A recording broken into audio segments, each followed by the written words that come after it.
And welcome back once again, ladies and gentlemen, to a brand new edition of TheSavePoint. I have been dying to say that for so long. It's been such a long time since we've actually been together doing this again. But once again, I am your host, Joker. I'm your co-host, Shepard. How's it going, Dude, buddy?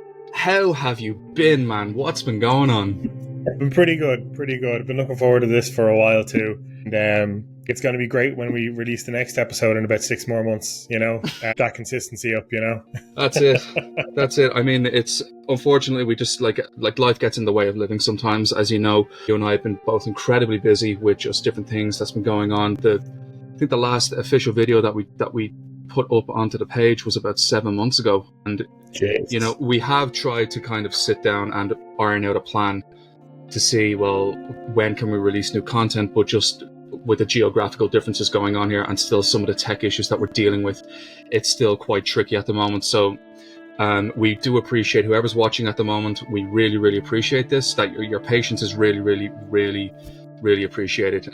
So just to give a quick kind of rundown on how we're planning on doing this, this is going to be uploaded onto our YouTube side, so you'll see both of us interacting with each other on screen, but we'll also be uploading it onto our Spotify account, and so you can listen to it on the podcast side of things. So you consume your content how you choose. But this has been the first time since Shepard and I have actually been on screen together since the kind of the 600 subscriber video that we did, which was a couple of months back. So a lot of things have been going on since that video. But I do really, really appreciate your time, Shepard, just to have this conversation again. And it's much more free-formed way of conversation that we're going to be doing this. We're not going to be doing any set topic on a game, so to speak. We've decided to move past the retro side of things for the time being. And this allows us to have a little bit more of a free flow in a conversation. We're not restricted by a script. Everything that you see here, we've just clicked live and we're just going to talk because that's what we do. We enjoy talking. We enjoy talking about video games and what's going on currently in the landscape of video games. But before I disappear onto that topic, which I kind of gave you an idea where I wanted to lead this. The last one that we did was let's talk about Mass Effect. We're going to be talking about something else here for our kind of, let's say, comeback episode, where this is going to be very dialogue heavy, and Shepard doesn't know what I'm going to bring up. So I'm interested to see and hear some of the opinions you may or may not have on this topic, and some we're going to agree on. We may disagree on a few. It's going to be quite interesting. But before we kick off into this topic, mate, what games are you playing at the moment? What do you got going on? Since our last episode, both of us have finally made the jump to the next generation of consoles, or rather, the current generation of consoles. we were a bit behind on the curve there, so I've been kind of tucking into, ironically, some retro games. I'm mid-run on Alan Wake Remastered at the moment because I got the sequel on sale, and I'm like, you know what? Need to play through the first one again. It's been over 10 years. In addition to that, I'm replaying Final Fantasy VII Remake, the updated version for PS5, because I got Final Fantasy VII Rebirth on sale. So that's 2 current generation sequels. I need to refresh my memory on the original games before I took into them, really. That's the bulk of my time going into them. How about yourself? Well, you just made the point there that we're now on the current gen of consoles. I was given this wonderful gift not too long ago for my birthday of an actual console, a PS5.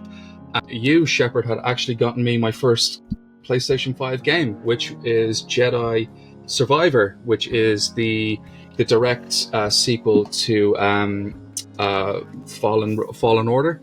So I've been tucking into that, really, really enjoying my time with it. I didn't think I'd get a chance to play it for a long, long time, but I'm really tucking into that, and I'm juggling that between Disco Elysium, which is a title I'm really into at the moment. Very dialogue heavy, a lot of choice and consequence kind of narrative. Really great game. I won't get too much into it now. There's tons of YouTube videos out there, but please check that title out. And the last one I'm dipping between is Blasphemous. I've got the 2 on my dashboard at the moment, but I'm starting with the first Blasphemous and then continuing it on with the second one. It's actually an interesting kind of Metroidvania style game, which is not really my preferred type of game. I've talked about this in the past before. It's not the kind of game style for me, but Blasphemous has really sunk its gruesomeness into my being. So it's funny because even though we're playing rather retro-y kind of titles on this current generation of console, there is what we call the whole nostalgia thing. And it's a funny one when you think about it, because nowadays a lot of people are yearning for a trip down memory lane. But the topic of conversation I want to bring up with you, Shepard, is let's talk about how gaming companies monetize our nostalgic identity. There's a mouthful for you. I mean, this is a topic here.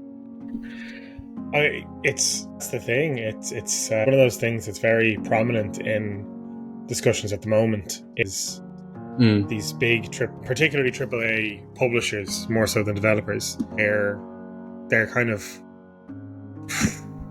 they're preying on it. It is aggressive. And it's partially, I believe, I think I'm alone in saying this, I think it's why game preservation is such an issue. I think I've talked about game preservation and stuff like that before. It's frustrating that publishers, largely publishers, don't make video games available on modern consoles, until they can make some money out of it, where it becomes a remaster or a re-release or a port. And they're usually inferior in a lot of ways. Well, not always. There are some cases where a remaster kind of brings it into the modern era and makes it more accessible, which is fine. But I mean, oof. I picked a big one. Yeah, and it's very topical. Like it's a serious issue at the moment. These publishers they're just dipping their hand into our pocket, and it's like, oh, you like this old thing? Well, if you want it, you're gonna have to pay for it. Or maybe forcing, and maybe this is more what you're talking about, maybe kind of forcing aspects of older games into modern games. For example, you can't play a modern AAA game nowadays without some sort of that like skin pack to play as like an older version of that character that you maybe grew up with. Games like Doom or Tomb Raider or Final Fantasy, or a lot of these older like games that have current iterations, they're weaponizing the nostalgia, because like, get the pre-order bonus and you can have that character that you love from your childhood. Is that what you're kind of getting at with this topic, or is there something else you had in mind that you wanted to talk about? You kind of tipped on it there. There's two sides of things you can, of course, approach this topic at, but where I was kind of leaning in on this is it kind of falls back onto the whole remaster side of things, where it seems to me that big publishing companies nowadays are just so creatively bankrupt that they're relying on nostalgia to kind of feed into their corporate dominion.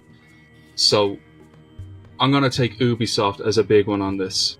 Sure. Just on the top of my head, I'm just going to take Ubisoft. Now, I've been a fan of the Assassin's Creed franchise ever since Assassin's Creed 1 came out. It was a fresh, new idea. Oddly enough, it actually springboarded from the Prince of Persia saga. Assassin's Creed started as this kind of mirror story to Prince of Persia, which was a title that I really, really enjoyed back in the day of the PS2. And the Assassin's Creed franchise really put Ubisoft on the map. It's a grandiose experience. Its single-player campaign is highly driven. And there's not that much to do with co-op or online gameplay. Not in the early days of the Assassin's Creed games. I'm specifically talking about Assassin's Creed for the time being. So then they went off and did the Ezio franchise. They had, which started off with Assassin's Creed 2, then it went to Brotherhood, then it went to Revelations. Then there was the animated short movie Embers, I think it was called. I'm not too certain about what the name was. I can actually hear the Assassin's Creed fanboys sharpening their pitchforks now because I forgot the name of a title there. But the point I was making with Ubisoft now was like they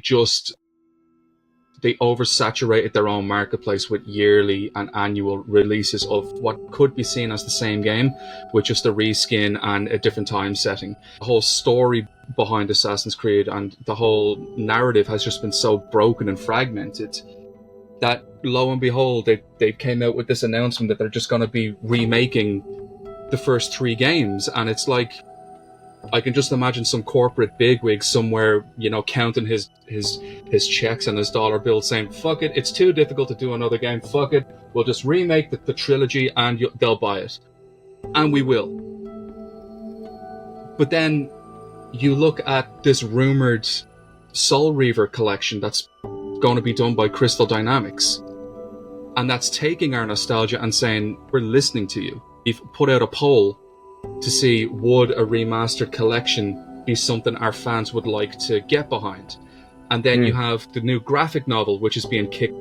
But that's the developers and the publishers listening to their audience and saying, okay, there's clearly an audience here. We can clearly make some money, but we're going to be giving them something that they've always wanted. So the point I'm making is our nostalgia being used against us as consumers when it comes to video games? And you could use that in any narrative in general, I suppose. Yeah, not just video games. It's true of film. It's true of television. Like, Disney are notorious for weaponizing the old nostalgia. Like with the likes of Star Wars, it's like you can't enjoy anything Star Wars now without someone from the original trilogy being shoehorned in there in some way.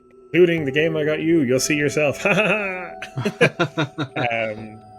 It's funny because I feel like there's a fine line between weaponizing nostalgia and like weaponizing and pandering to nostalgia and kind of honoring it. You're saying about like the likes of Soul Reaver, where Crystal Dynamics kind of, they're putting out that feeler to see like where people are with the legacy of the Kane franchise. And I think that's the interesting thing, is it can be done right. It can be a case where it's like, look, this game or franchise hasn't been available for a long time. We're bringing it back so that you can play it on your current systems.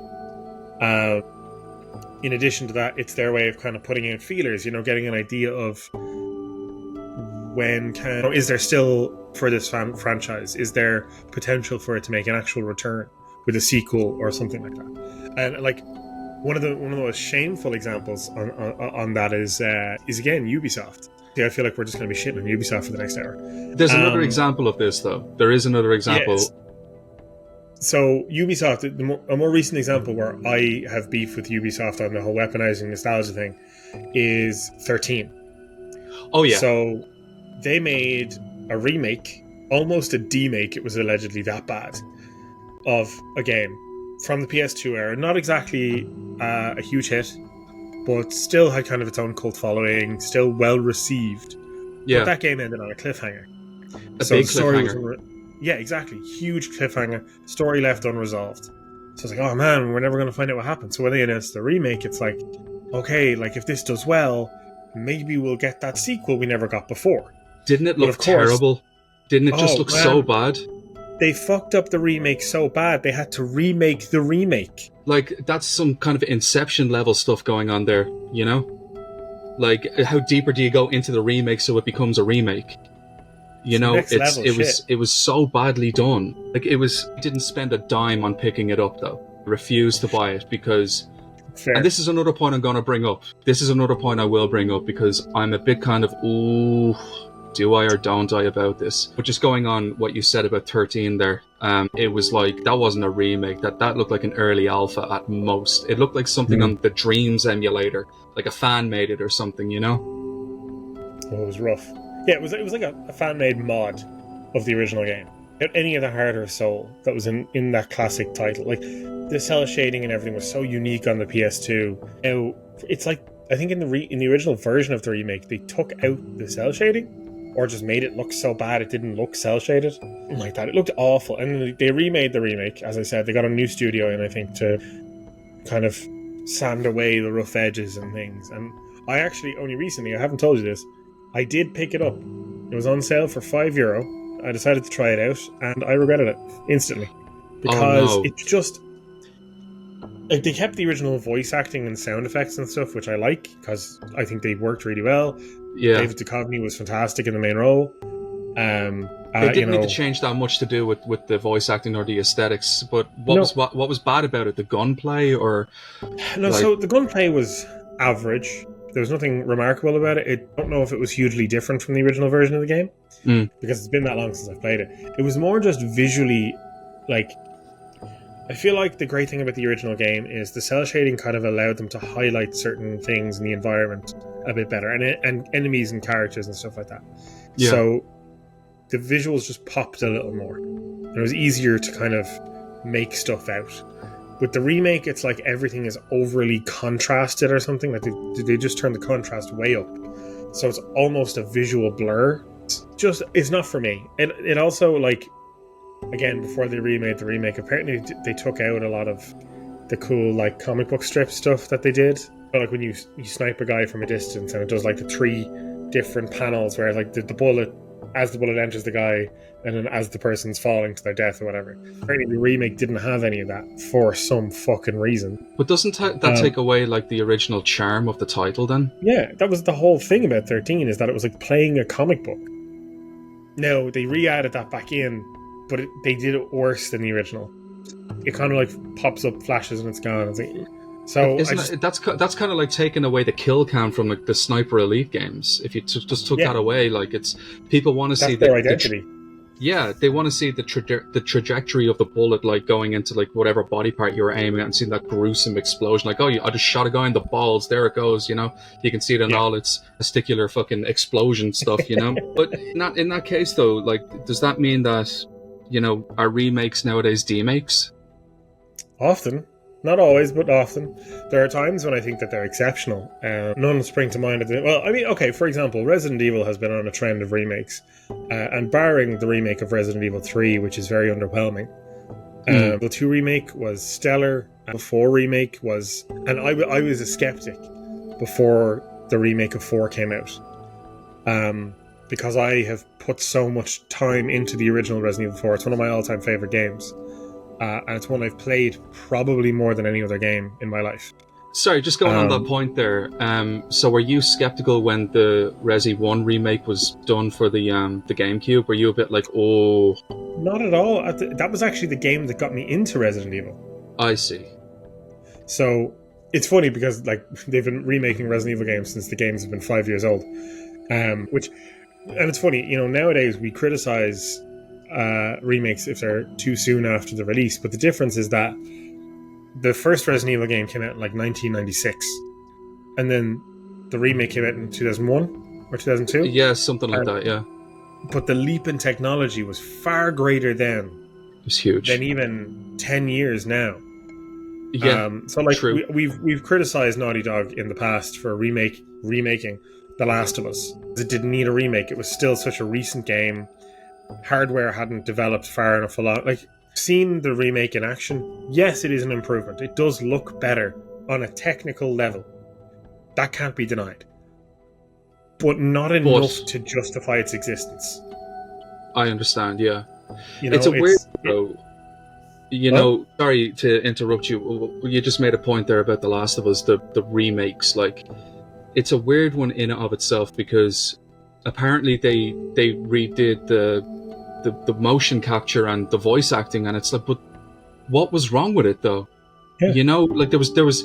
Now we've had our discussions about The Last of Us. I think there was a lot of it's the greatest game you'll ever play, or it's the greatest title you'll ever play, and you had mentioned in a previous podcast episode that we did, and in some ways a YouTube video that we did, is that you don't think it's a masterpiece, which I do agree with you. It's not a masterpiece. There's no such thing as a masterpiece when it comes to gaming. Like, as a narrative, it's kind of bland in the sense of it's the daddy figure looking after this little girl who can somehow save everybody. Combat wise, it's very stripped back. There's not a lot of solid gunplay in the game, but not too long after the original title came out for the PS3, next generation came around 4 or 5 months afterwards, and it was like they remastered The Last of Us, which is okay. I get it, because you can't play the PS3 games on the PS4 because there's no backwards compatibility. So yeah, it's justifiable reason if you really like the game and you wanted to have it on this newest generation of console, then happy days, that's fine. But it was still $60 to buy the thing.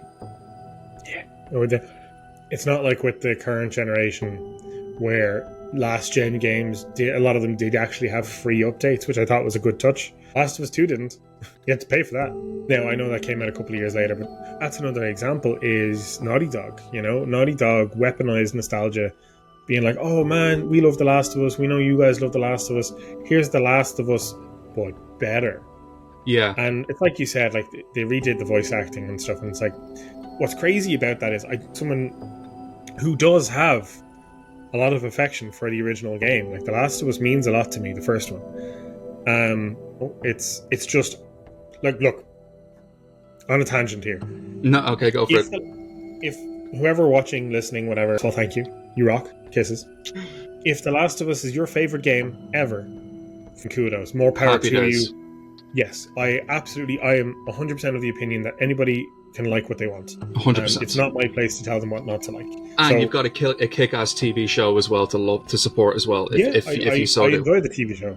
I haven't watched Like, it, but I hear it's quite good. good. I very much, like, again, it kind of weaponizes the nostalgia on a lesser extent.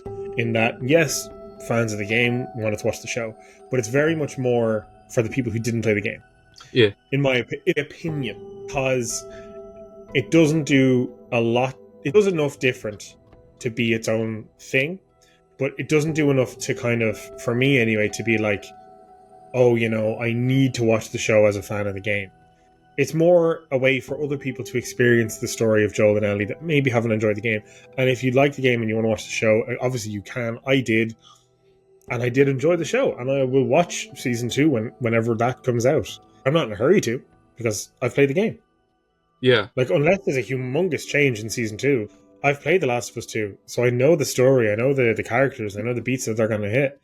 And I think it would actually be in their best interest to try and do a different direction with the second season of the show. Change the format of how they told it. That was one of my largest criticisms of the second game, was the pacing and the format of the storytelling was just really like disjointed and awkward for me. If they try something different with the TV show, fucking great. I'll hop on that shit day one just to see, you know, just to try it out. But yeah, sorry, my original point was it was unnecessary to remake The Last of Us in the first place, particularly at the level that they did. It's like they spent so much money remaking a game that didn't need a remake, including bringing pretty much the entire original cast back to re-record their lines, and the lines are the same. They didn't rewrite any. Like, maybe they rewrote a couple of smaller lines, but for the most part, like, the story plays out identically. The environments haven't changed. Like, their layout is the same. They're not larger. There's not more to find. So there's no surprises for someone who's played the original game. And I know this because I did get the remake. Oh, I got it on sale. I have played through it. It is the bones of that game are identical to the original. So, like, where, for example, the Resident Evil 1 remake rejigged some puzzles in the mansion, the Spencer mansion, added new areas, added new notes, new story elements, justified its existence by expanding on what came before. The Last of Us Part 1, fuck that,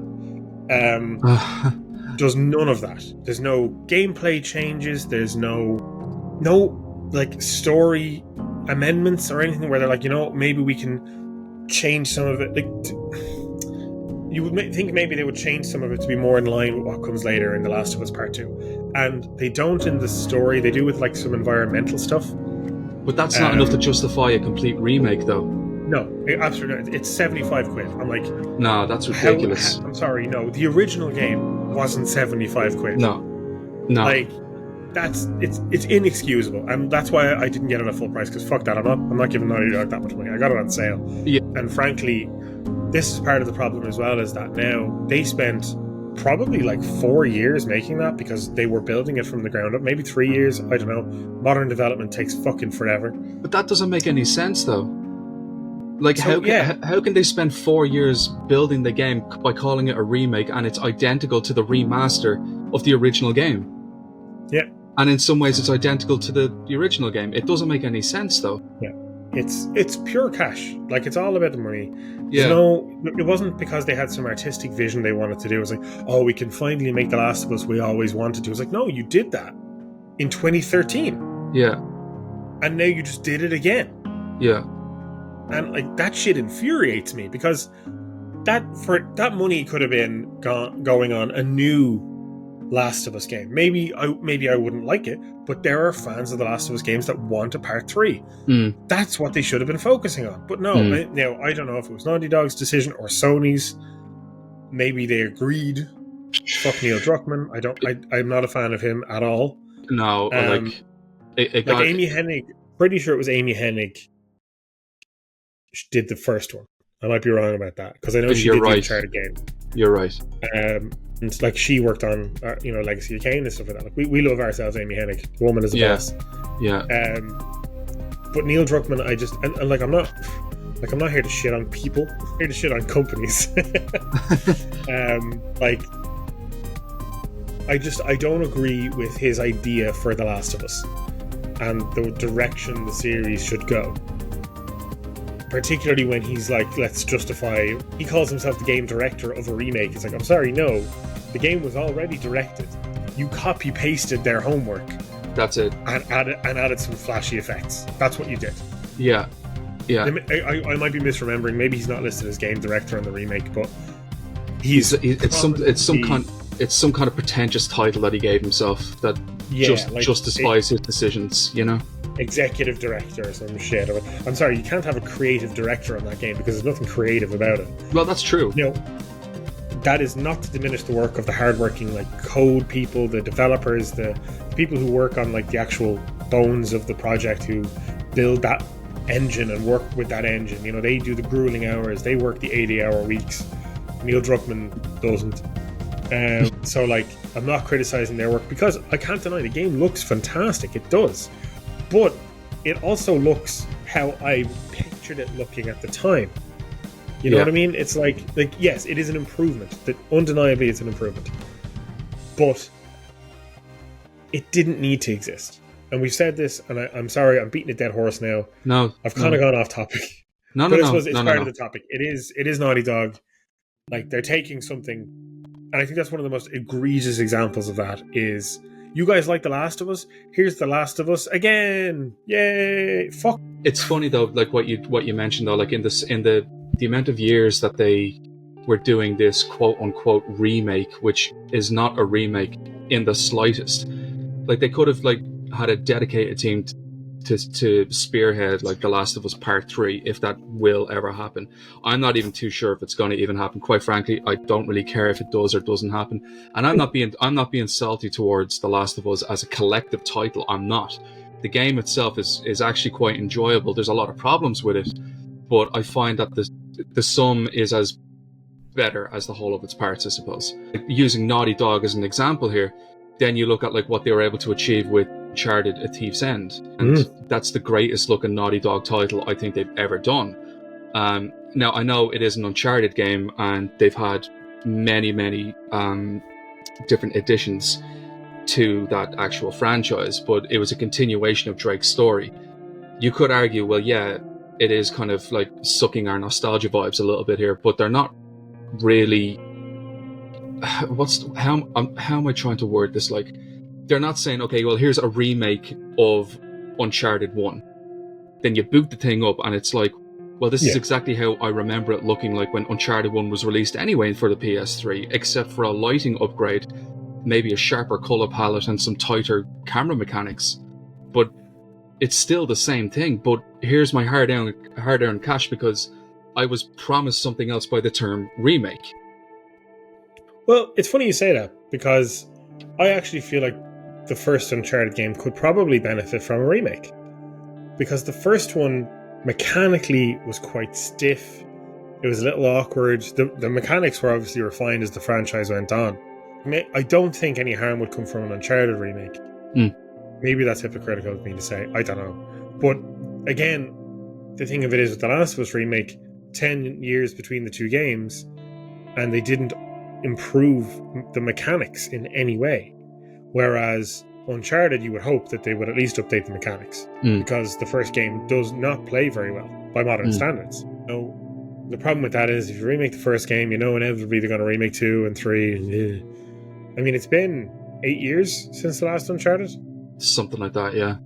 And in that time, we have had one more Last of Us game, a remaster of that same Last of Us game, Yeah, and a remake of the first Last of Us game. yeah.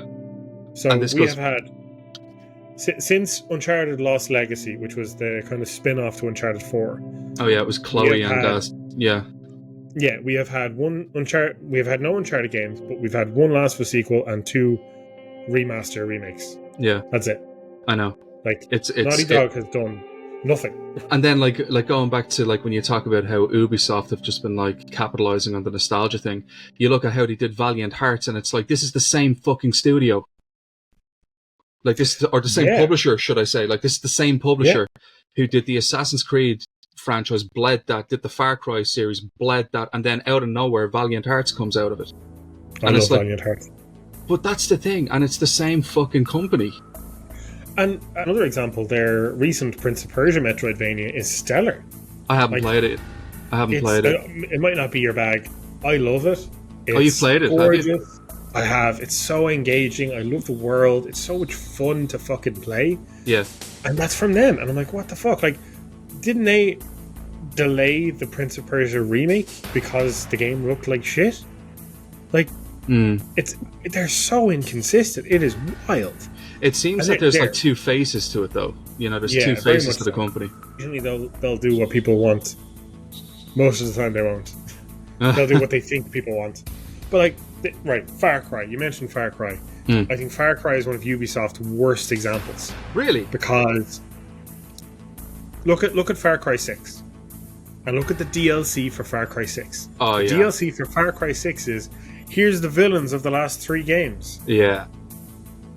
It's like, again, I think Far Cry is one of the worst examples of copy-pasting the formula throughout. Like, I know Assassin's Creed pivoted in the later games to kind of be more action RPG as opposed to open world kind of. I know they're all open world, but like Far Cry is still, I'm not going to say it's the same, but it's, well, it is kind of, it is, you're right though, because you're dropped in one location, the map is clouded, and then you have to go to lookout points to like make the map you know, come alive.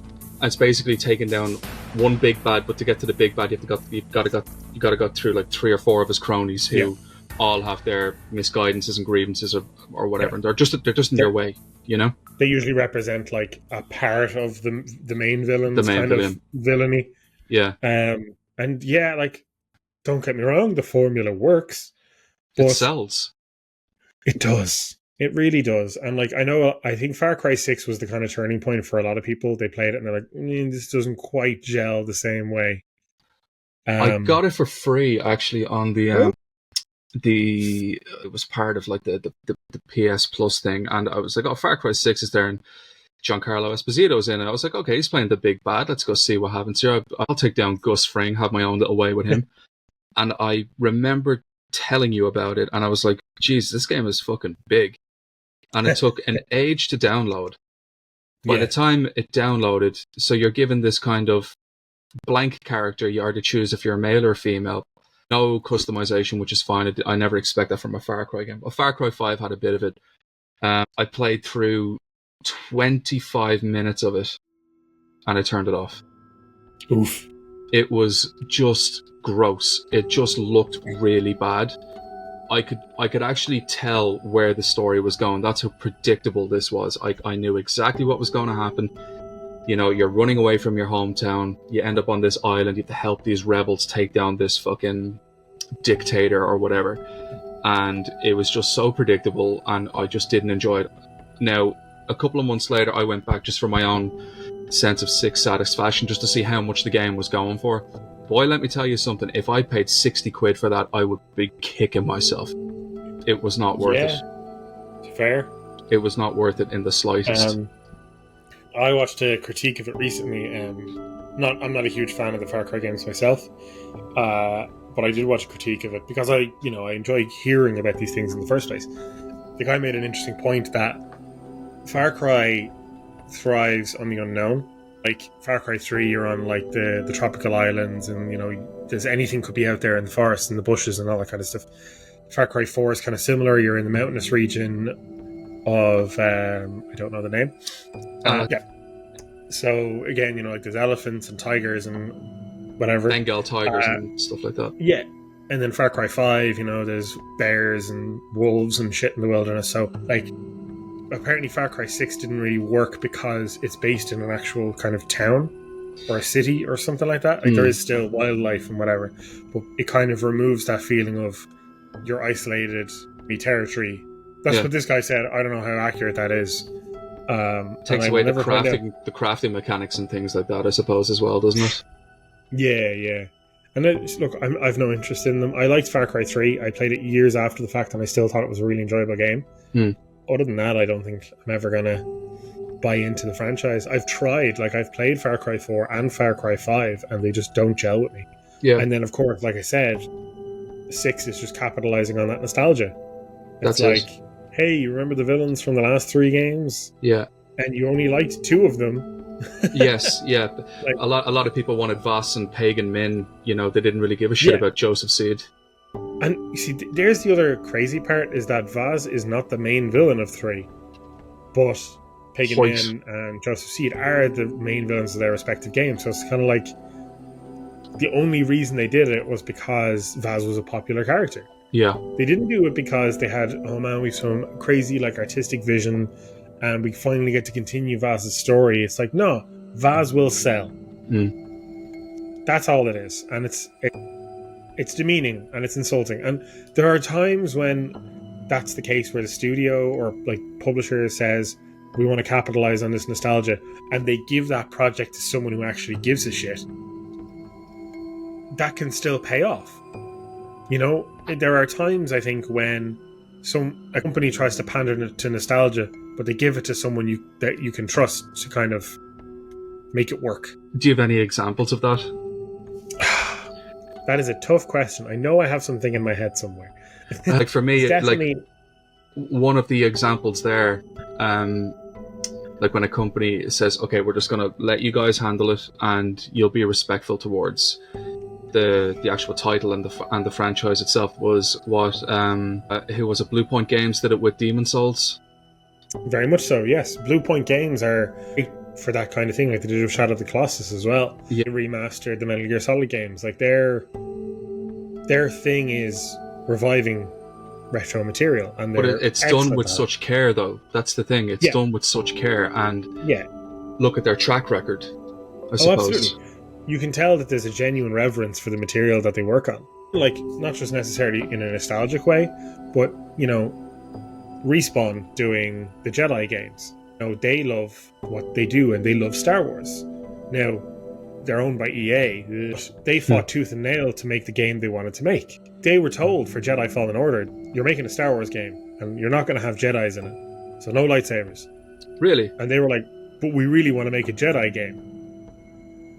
Really? So they fought, to my knowledge, they fought back against EA and Disney and said, well, actually, if we're getting the Star Wars license, we want to tell the story of the Jedi. I never knew that. And that's a testament to Respawn and their love of Star Wars, is that they're like, we have a vision that we want to adhere to.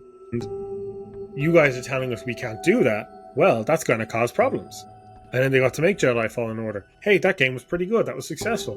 Let's let them make a sequel. Jedi Survivor comes out. One of the best Star Wars experiences I've had in years. Ironically, better than Disney's doing with the franchise. Oh, they're after just tarnishing that fucking thing. That's a whole other thing. People, again, you like what you like. If you're an enjoyer of current Star Wars, more power to you. I do enjoy some elements of modern Star Wars, but it can't be denied that Disney is going down a path that is based on capitalizing on nostalgia. Now, we primarily talk about video games here, but if you look at the way Disney handles Star Wars, everything has to link back to Skywalker. You know, everything. Each series has to have a Luke Skywalker cameo or a fucking cameo or whatever. Like, everything has to link back to the original trilogy in some way, and it's like, just stop. It doesn't need to. You can make new things. Like I said, Jedi Survivor and Jedi Fallen Order, they do have elements of this within them. Probably mandated by Disney, I don't know. But I feel like with the care and attention that the team at Respawn have, they make these things work.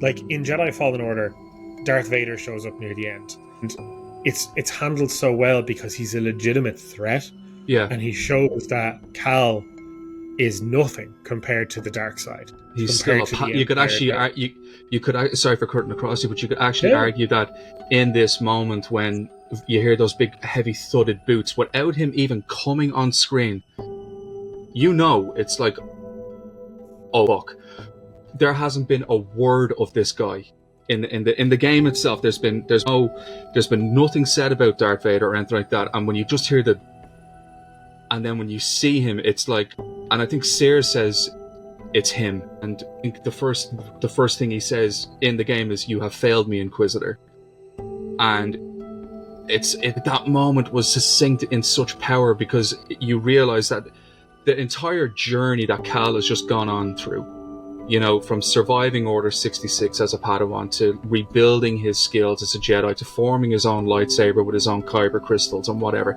to going like light years across the galaxy. Like, in this moment, he is nothing but a child against this genetically modified cyborg agent of the dark side, and that was handled so well. But when you look at what Disney is doing now, they're still capitalizing on the nostalgia vibe. Everything has to go back to the Skywalker family. And it's funny, when they tried doing something different, and I'm using tried here, I'm really using that word tried, when they did the Acolyte thing. I haven't watched an episode of it, by the way, but I've seen enough online to garnish the fact that it's just a colossal failure.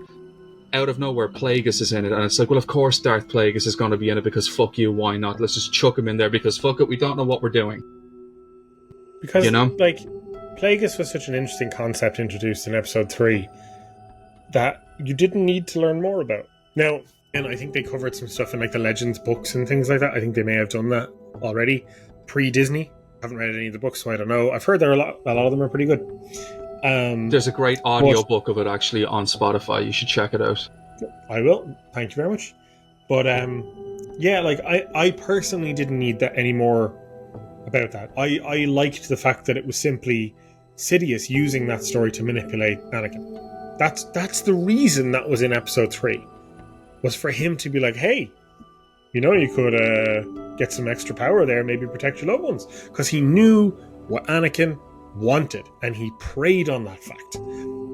Plagueis doesn't need to actually even exist for that to work, because all he has to do is trick Anakin into believing him. That's enough, and it worked. And then they just had to keep going. Anyway, that's a whole other tangent.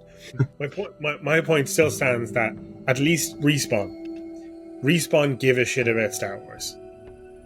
And they're the right people to be working on Star Wars content for video games. Another one, actually, again, another weird Star Wars thing. There's this, I think it's Black Isle Studios, or maybe it's something else. I can't remember the studio's name. But they did a kind of a remaster of Star Wars Dark Forces, which was a kind of a Doom-style first-person shooter. All right. And they actually, because everything had this kind of jerky, hand-animated effect to it, like it was all very pixelated and whatever. Okay. They were tasked with updating that, and they did a really good job. They kept the original feel and aesthetic intact while actually bringing it up to a newer kind of modern standard. So it's the best of both worlds. And again, it goes to show that these are people who care about the material they work on something that's not even a very popular game in the first place, but fuck it, we're going to make it to the best of our abilities. More power to you guys. I like that. I respect that. Like, still handled it with like a fragile handle with care kind of thing. Exactly. Like they clearly cared about what they were doing, what they were working on, and they wanted to make the best Star Wars remake or remaster that they could. Yeah. Because they love Star Wars. It's a strange one, like because as gamers, like, we're so attached to what titles have really shaped our experiences anyway. So yes. Like when a remake is announced, you're going to get a lot of people saying, I can't wait for this. You're going to get a lot of people who say this shouldn't happen. And like a prime example of that for me would be like what Final Fantasy VII did. Now that's a remake up to a certain point, and then from that point on it's a completely different story. And you're never going to please everybody in that narrative when it comes to Final Fantasy VII, because they didn't remake the 4 discs from the classic PS1 game, and you've got people, screaming from a mountaintop that they didn't remake my version of Final Fantasy VII. It's like, that's fine, but you have got many different versions of Final Fantasy VII to choose from. They actually did remake Final Fantasy VII from the ground up the original title. It's called Final Fantasy Ever Crisis. You can play that on your mobile phone, and it's like it's a cutesy little kind of thing. It's and somebody talks, like their avatar will pop up with the speech bubbles, and they still kept the turn-based combat. It's kind of like, it looks a lot like kind of Lego figures in that kind of way, and they're kind of bobbleheady. But still, that's the remake of the game. But the remake title of Final Fantasy VII is like, they're doing their own thing at the moment. But I suppose to kind of wrap up this one that we've done at the moment is I kind of want to round everything up here, because there was a point I was going to make, because now I've got the current generation of console, and I will come back to the point I was going to make at the start of the video. But this is kind of, I suppose, the last point I want to ask you, just on the whole nostalgia thing, and it feeds into this point I'm making here. So, How many second chances do we give to AAA publishers? You see, that's the question. So I feel like companies like Ubisoft have had too many second chances. There are other companies where you're like, okay, they may still learn from this. Hell, even EA hasn't been the worst lately. Konami can fuck right off, as an example. They're releasing a remake of Metal Gear Solid 3. That's the point I wanted to make. Oh. Yeah, you took the words right out of my mouth here. I'll let you continue on, though. Okay, so Metal Gear Solid 5, unfinished mess.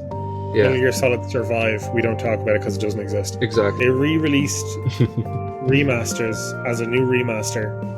You know, so the recent Masters Collection, or whatever you call it, on current gen consoles. Yeah. Metal Gear Solids 2 and 3 in that are just ports of the HD remaster from the PS3 360. Yeah.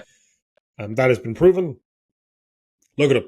Mm-hmm. But in the same breath, they're like, we're also remaking MGS3. It's just like, know how I feel about that, because S3 has a really special place in my heart.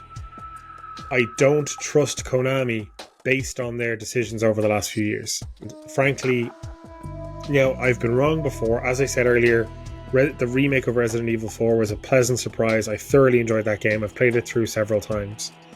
Capcom have a much better track record lately than Konami do. Konami have fucked us at every opportunity. Konami haven't made any original games in years, and their biggest announcements in the last few years are, we're remaking Silent Hills 2 and Metal Gear Solid 3. Like, that's all they're talking about. Like, remakes. Why not do Konami's or Kojima's Silent Hills? Why not do a new Metal Gear game? I don't actually want a new Metal Gear game, but at least it would be a sequel. It would be new. Like, make a new game. Yeah, it's funny when you use Konami, Silent Hill, and Kojima in all in the one breath there, because all of those titles were made by smaller teams inside of Konami, and Konami have made millions and millions on those two franchises. I will admit to you, when I saw that they were doing Metal Gear Solid 3 Delta, as it's called now, for some creative reason I don't understand, but whatever, more power to them. I was a bit kind of like, this looks pretty good, but we didn't see any gameplay footage for the longest time. What really kind of, I have to choose my words really carefully here. What was a shocking surprise was when David Hayter started making all these appearances, saying, this is the game we wanted to make for the longest time. And it's like, they had to bring Snake back to fucking sell this product, didn't they? Yeah. They had David Hayter's endorsement to get the fans on board in the first place. Yeah, because as you said, like, Metal Gear Solid 3 is such a special MGS title for so many people. It's been quoted as being one of the greatest games of all time for many, many different valid reasons. But I still think it's such a below-the-belt shot. Yeah. You know, like, of course they're going to take... You know what? I'm glad they didn't do it with Metal Gear Solid 1. I think they're gonna. You reckon? I think the reason they're doing MGS3 is because that way they can do it in chronological order. Oh, I never thought of that. I might be wrong. Timeline order-wise, yeah. And see, this actually brings back to my other example of nostalgic bait sometimes being a good thing, is that we're presumably getting a Masters Collection Volume 2, because the one that just came out with Volume 1, right? So Volume 2 will have to contain MGS4. Yeah. It has to. If it doesn't, then what's the fucking point? Because MGS4 is the only one that isn't available, like, in any way, shape, or form on other consoles. It's locked on the PS3. Yeah. You may be able to get a cracked code on the PC or something, but I'm not even too sure if that's possible. Yeah, but it wouldn't be official, and God knows how it would run. Yeah. Because the PS3 was notoriously difficult to develop for, so games that were made specifically for it were very difficult to move onto other hardware or something like that. Oh, fucking know. I would love to see Metal Gear Solid 4 available in modern systems, because I love that game. That game means a lot to me. And I'd like to be able to play it again without having to dig out my PS3. Yeah. Which I gave away, so I can't do that. I have a spare one here you can have. Babes. That's the thing, right? So I think that's what Konami want to do. They'll see how successful the Metal Gear Delta remake is, and potentially then remake 1 and 2, maybe 4. Problem is, we'll be deep into the next console generation by then, because of how long these things take now. And this is part of the other problem, is that console lives are still only maybe 7 years, give or take. You know. Yeah, between like 6 and 8 years. Because big AAA games take like 4 years to develop, you're only going to see any console life a lot of the time. You know, so like Jedi Survivor came out last year. I think so, yeah. We may not see a sequel on PS5. Yeah, definitely not. I wouldn't imagine so. Not so soon anyway, unless they're. See, that's the thing. Like now, like as you said, like nowadays, new sequels and titles take X amount of years to churn out. Like back in the olden days, of the PS1, you could chime out a sequel in like 12 months, depending on how successful your team is and how quickly they can crunch through things. True, but like games were easier as well. Easier per se, but like they're easier to code and. Well, hardware was less complicated and less demanding. And like, for example, 3, big success. As they wanted to churn out a sequel quickly, so they got Obsidian in, and they're like, here's the engine, make us a game in 18 months. And New Vegas, wasn't it? They brought out New Vegas, which is considered by many to be the best modern Fallout game. And you have the inverse of that. Like, look at Star Wars The Force Unleashed. Force Unleashed was a surprise hit for the studio. So LucasArts were like, hey, let's make a sequel in 18 months. Nobody likes the second game that much because the story was just messy. And they're like, we didn't expect to have to make a sequel in such a short time frame. Yeah. So, like, it didn't quite work, It's funny that you mentioned that, just how quick they were churning out these sequels. Like, it goes back to the interview that I did with Steve Ince, and he said that before we even finished Broken Sword 1, Virgin Media, who were the publishers at the time, said, you guys are contracted to make we need a second game. And like before they even finished Broken Sword 1, they were storyboarding the second game. Now there are problems in the narrative with the second game. I think that's the same for any second game after the first. There's a few that are an exception, like Mass Effect 2. But that's the thing, like it was so much more easier to just rattle out another storyboard for a sequel. They weren't restricted by a lot of tech back then. Even like going back with what they're doing with Silent Hill 2 now, like I'll probably eat my words when I say this, but I'm going to call it a flop. I don't think it's going to work. I was not impressed by the trailer. It looked like a DLC for the Resident Evil 2 remake. And it's bizarre because Capcom and Konami, they hated each other around this time. And it's almost like Konami were looking over and saying, oh, well, they did this with the Resi remakes. Maybe we could try do it with Silent Hill. But that's what happened with the original Silent Hill. They told the studio, make a Resident Evil clone. Yeah. And then the guys who made it were like, nah, fuck that, we're going to do our own thing. Yeah, yeah. And it's like they don't understand. It's like the higher-ups just don't get why Silent Hill is different from Resident Evil. It's very much its own beast, and that's a good thing. Let it be its own thing. Now, it doesn't help as well that like the studio making the remake, Bloober, yeah, they're not the most well received, to my knowledge. Apparently, a lot of people don't like their style of horror and the way they make their games and stuff like that. Oh, I really? haven't played anything, so I can't judge. This is just what I've seen online. Like their games, like the Medium and stuff like that. People are like, it's just not very good mechanically, like on a technical level, story wise. So we'll see anyway. But Yeah. I'm like you. I'm leaning towards it'll be a bit of a flop, but we'll have to see. I'm not hopeful. I'm not optimistic about it. I want to be wrong. I would love for Konami to come right out and be like, here is the fucking game of the year. Play that shit and like it's amazing. And you know that's me. I'm throwing down the gauntlet, Konami. Prove me wrong. You don't give a shit who I am, but I don't care. You know what kind of turned me off the whole thing was when I saw, if you buy the deluxe edition, these are the goodies that you get.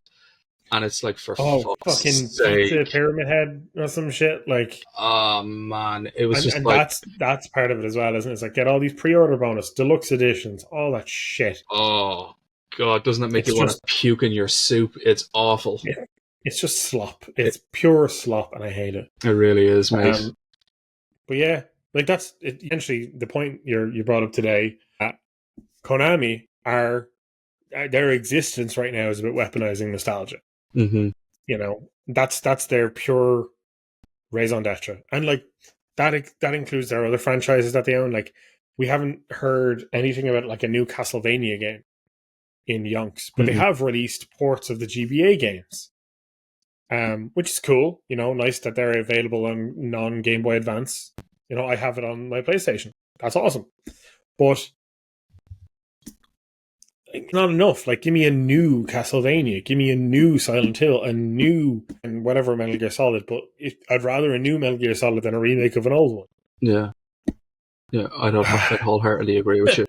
I think we're just two nostalgic bugs about the titles that we appreciate and just hate to see them being trampled through the mud by corporate greed and AAA publishers and things like that. Yeah. But look, Shepard, it was absolutely fantastic to have this chat with you again. Hopefully next time we will be able to finally do this. It's just life gets in the way of living sometimes. But hey, sorry, before you go on, potentially maybe down the line we might be able to start recording in person, which might make things a bit easier.